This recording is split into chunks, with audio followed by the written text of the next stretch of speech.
কথা বলে, সর্বধর্মান পরিত্যজ্য মামেকং শরণং ব্রজ অহং ত্বাং সর্বপাপেভ্যো মোক্ষয়িষ্যামি মা শুচঃ। সব কিছু ছেড়ে আমার শরণ নাও, আমি তোমাকে সমস্ত পাপ থেকে মুক্তি দেব, তুমি শোক করো না, দুঃখ করো না। গীতার শেষ মন্ত্রটা বড় সুন্দর। সঞ্জয় বলছেন শেষে আমাদের ধৃতরাষ্ট্রকে গীতার কথা বলে, উনি তো দৈব শক্তি পেয়েছিলেন, গীতার কুরুক্ষেত্রের যুদ্ধ দেখেছিলেন, দেখার পরে শেষ করছেন 18 অধ্যায়ের শেষ মন্ত্রটি বড় সুন্দর। বলছেন যত্র যোগেশ্বর কৃষ্ণ যত্র পার্থ ধনুর্ধর তত্র শ্রী বিজয় ভূতি ধ্রুবা নীতি মতি মম।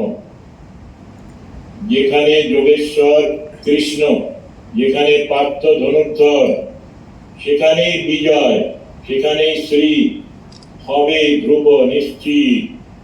এই আমার নীতি, এই আমার সিদ্ধান্ত। বলছেন এই হে রাজন, যেখানে যোগেশ্বর ভগবান শ্রীকৃষ্ণ এবং গান্ডীব ধনুর্ধারী অর্জুন রয়েছেন, সেখানেই শ্রী বিজয় বিভূতি ও অচল নীতি বিদ্যমান। এই আমার মত। গীতাকার নিজে কর্মযোগী ছিলেন, নিষ্কাম কর্মযোগী। তিনি বলছেন অকর্মণি চ কর্মজ কর্মণি অকর্ম, কর্মে অকর্ম। কর্ম করো কিন্তু নিজেকে কর্তা ভেবো না। এই দুনিয়ায় কর্তা কে? ঠাকুর বলেছেন এই কথা। বলছেন ভগবান বলছেন নমে পার্থাস্তি কর্তব্য ইষু লোকেষু কিঞ্চন নানবাপ্তম অবাপ্তব্যম বর্ত এব চ কর্মণি। এই আমার কোনো কর্তব্য নেই। তুমি চাকরি করো, তোমার একটা টার্গেট আছে, তোমার একটা কর্তব্য আছে। তুমি টিচার, তোমার একটা কর্তব্য আছে, বাচ্চাদের পড়াবে। যা আমার সেরকম কিছু নেই। আমি তো দুনিয়ার মালিক, আমি ষড়ৈশ্বর্যশালী ভগবান। আমার হারাবারও কিছু নেই, পাবারও কিছু নেই। আমি সব আছে আমার, আর পাওয়ার কি থাকতে পারে? কিন্তু আমি জানো কখনো এই কর্ম থেকে বিরত হই না। ঠাকুর একদিন লাটুকে মধ্যরাত্রে বলেছিলেন, ওরে ভগবান কি এখন ঘুমোচ্ছেন? লাটু নীরব। ঠাকুর বলেন না রে, ভগবানের চোখে ঘুম নেই। ভগবান যদি ঘুমিয়ে পড়ে তাহলে আমরা সবাই চিরকালের মতো ঘুমিয়ে পড়ব। ভগবান বলছেন আমি যদি কর্ম না করি তাহলে জগৎবাসী অলস হয়ে যাবে এবং জগৎটাই নাশ পাবে, নষ্ট হয়ে যাবে। সেই জন্য আমি লোকশিক্ষার জন্যেও আমাকে কাজ করতে হবে। তিনি কাজ করেছেন অনবরত। স্বামীজি বলছেন অনেক রাজা রাজ্য হারিয়েছিলেন, তাদের সব রাজ্য উদ্ধার করে দিলেন, কিন্তু কোনো একটা রাজ্যের সিংহাসনে তিনি বসলেন না। এটি হচ্ছে তার মহিমা ভগবানের। ভগবান সব সময় কাজ কাজ কাজ। অনেকে বলে আমাদের কত কাজ, এই কাজই দেখিয়ে গেলেন আমাদের মা সারদা দেবী। দিন রাত কাজ করছেন। মধ্যরাত্রে ছোট্ট একটা কুপি জ্বালিয়ে তেলে সেটা দিয়ে উঠোনের ওই পাথর নুড়ি ইটের টুকরো যদি থাকে ভক্তদের পায়ে লাগে সেই জন্য পরিষ্কার করতেন। ভক্ত শিষ্য বলছেন মা এটা আমি করি না। বলছে না বাবা তোমরা ঘুমো, আমার এই কাজ। তেমনি ভগবান আমাদের ঘুমোতে দিয়ে সব সময় কাজ করে চলেছে, দিনে রাত্রে সব সময়। আমরা আমাদের যেটা দিন, আমেরিকায় সেটা রাত, আমেরিকায় যেটা রাত সেটা আমাদের দিন। ওই 24 ঘন্টায় ঈশ্বর কিন্তু কাজ করে চলেছে, সর্বত্র কাজ করছেন। কাজ কাজ কাজ, কাজের শেষ নেই। স্বামী বিবেকানন্দ এই কথাটি তার যুবকদের বলতেন, কর্ম কর্ম কর্ম আমার কুছ মানতা নেই। কাজ করো। কাজের মধ্যে দিয়ে গীতায় ভগবান বলছেন সকর্মণা তমগ্রচ্ছ সিদ্ধিং বিন্দতি মানব। সে কর্মণ্য বিরত, এইরকমের মন্ত্র আছে খুব সুন্দর।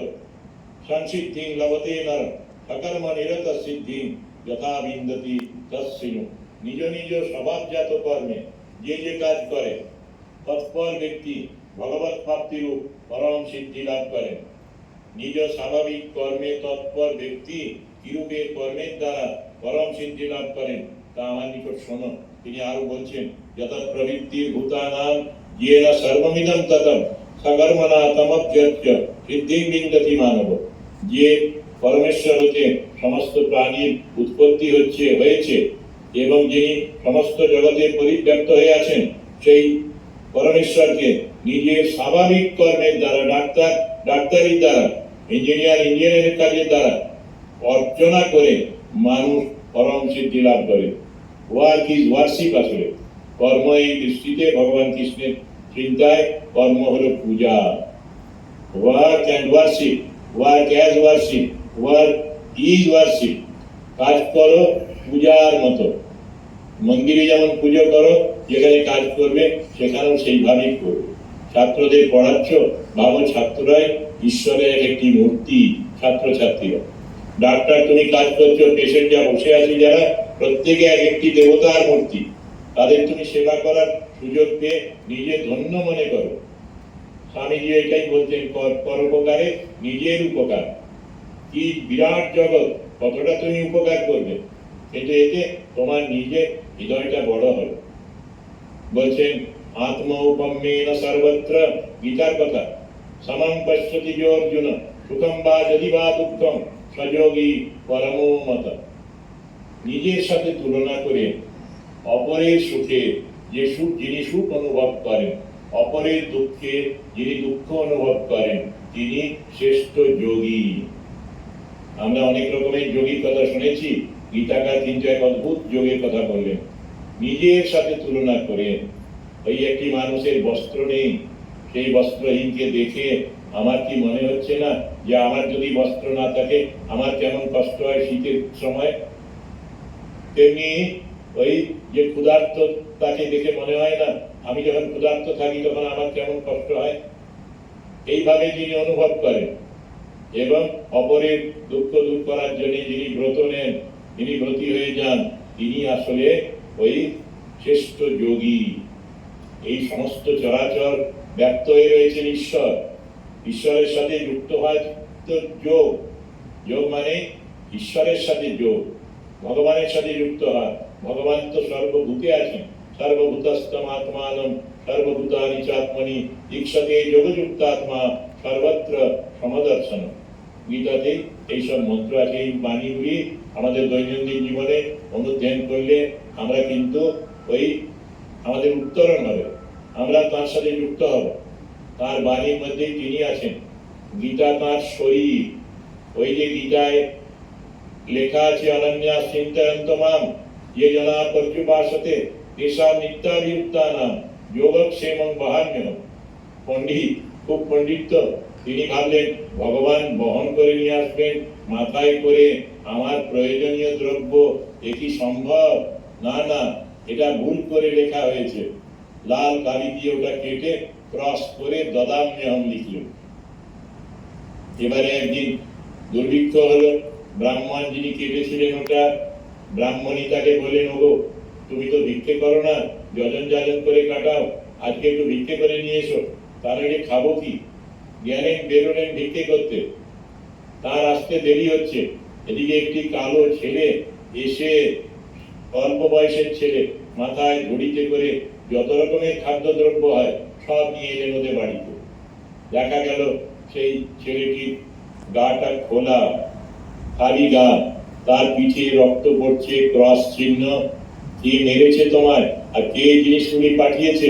বলে তোমার ওই ব্রাহ্মণ আমাকে মেরেছে, দেখো রক্ত পড়ছে, আর ওই আমার মাথায় এই বোঝা চাপিয়ে দিয়েছে।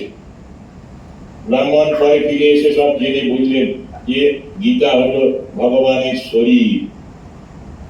আমরা চণ্ডী পুজো করি, চণ্ডীর দিনে চণ্ডী পাঠ, সেই সময় চণ্ডী গ্রন্থ একটা লাল কাপড় দিয়ে বেঁধে সেটিকে পুজো করি, চণ্ডী পুজো।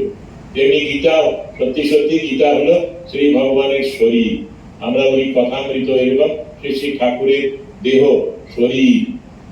শাস্ত্র ভগবানের কথা একবারে স্বয়ং ভগবান বলেছেন গীতায়।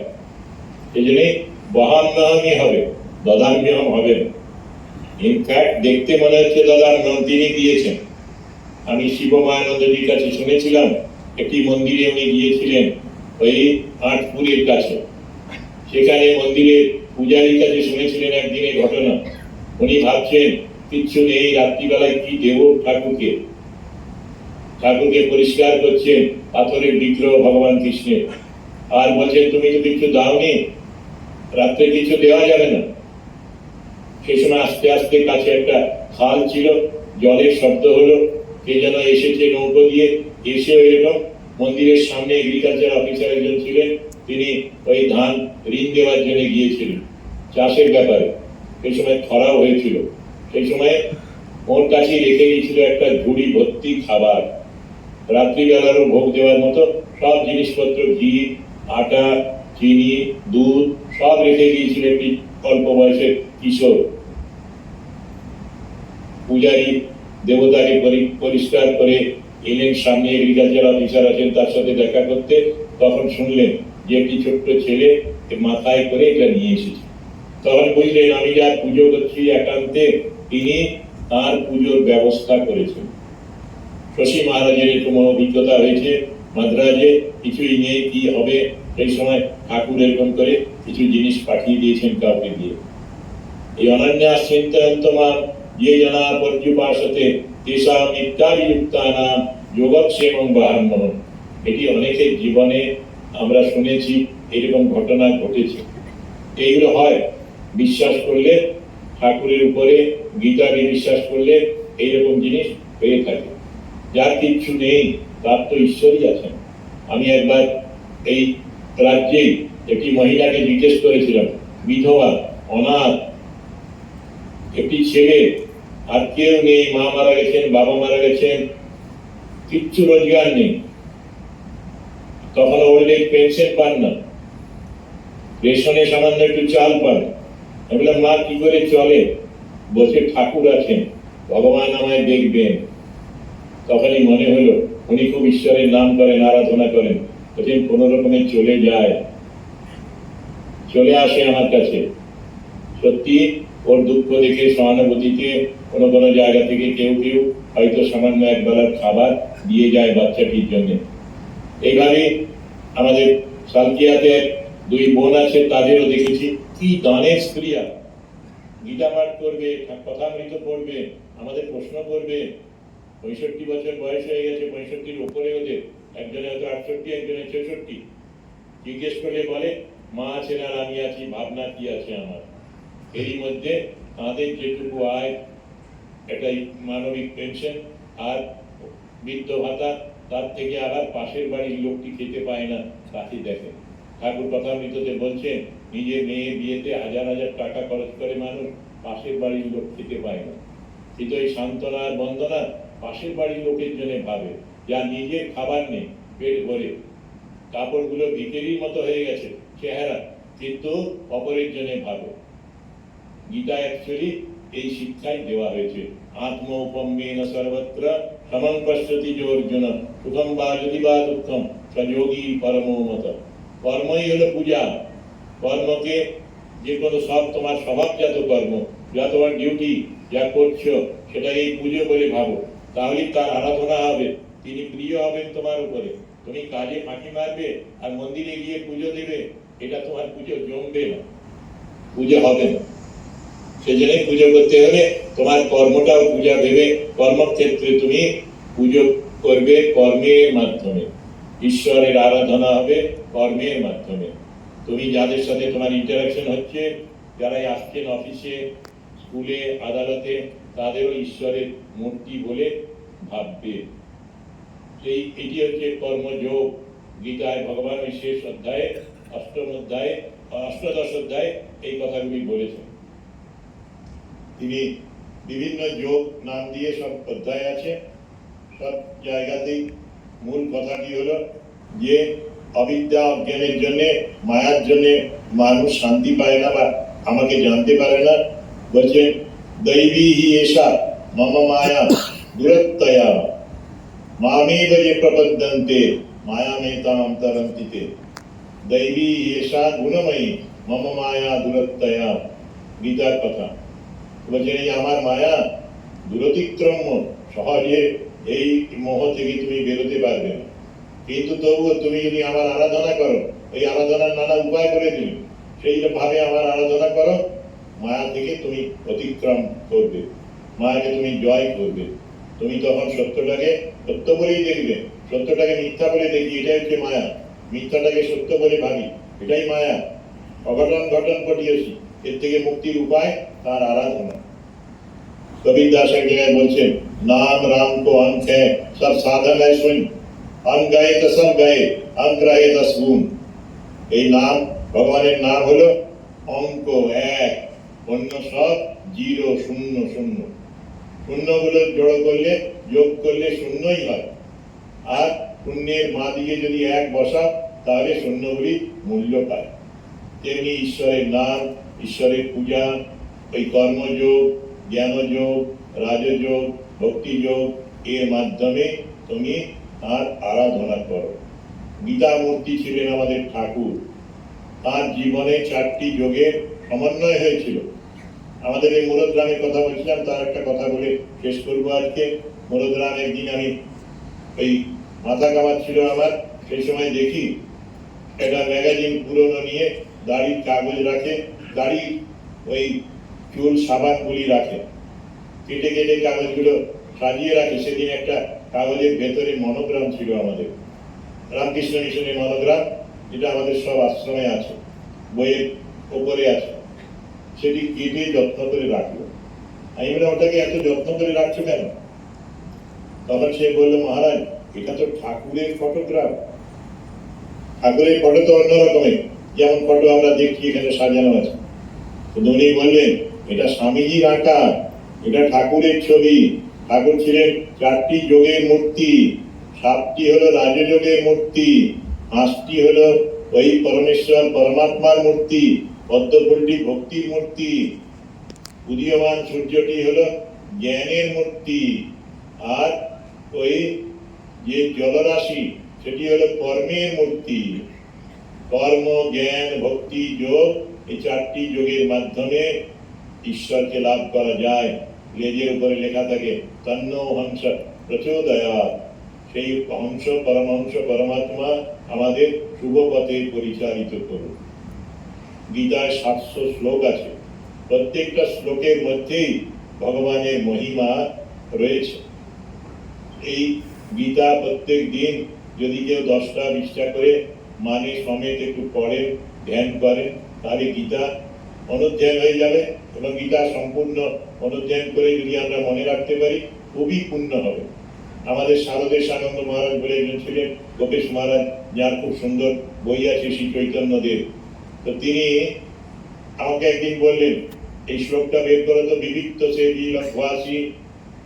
আমি তো সূচিপত্র থেকে খুঁজছি। উনি বলেন, ওটা হবে 18 নম্বর অধ্যায় 52 নম্বর শ্লোক। দেখলাম সত্যি, এবং বুঝলাম যে ওরা ছোটবেলায় গীতা নিয়মিত পড়েছেন এবং গীতার সব শ্লোক কোনটি কোন অধ্যায়ে সেটিও মনে আছে। এবং আমাকে শেষে বলছেন, ওই তোমাকে দেখে এই শ্লোকটার কথা আমার মনে হলো। বিবিক্ত সেবী মানে একান্তে যারা বাস করে, লঘ্বাসী যে খুব কম খায়, ওই আহার বিহারে যে সংযম যার হয়, সে আমাকে লাভ করবে, ঈশ্বরকে দর্শন করবে। গীতা এরকম বহুবিধ মন্ত্র রয়েছে, শ্লোকগুলি এক একটি উপদেশ, এক একটি নির্দেশ, এক একটি শিক্ষা। ওই কয়েকটি শিক্ষা অবলম্বন করে জীবন গড়তে পারলে মনুষ্য জীবনটি ধন্য হয়ে যাবে আমাদের। আর আজকে এই জন্যে আমরা এসেছি, গীতার অনুধ্যান সংক্ষেপে করলাম। গীতা পুরো আলোচনা করা কঠিন, সময় বেশি লাগে। তো আজকে আপনারা যারা শুনছেন এতক্ষণ ধরে, ধৈর্য ধরে, তাদের আপনাদের সবাইকে আন্তরিক কৃতজ্ঞতা, ধন্যবাদ, শুভেচ্ছা জানাচ্ছি। ঠাকুর মা স্বামীজি সকলকে আশীর্বাদ করুন, এই প্রার্থনা।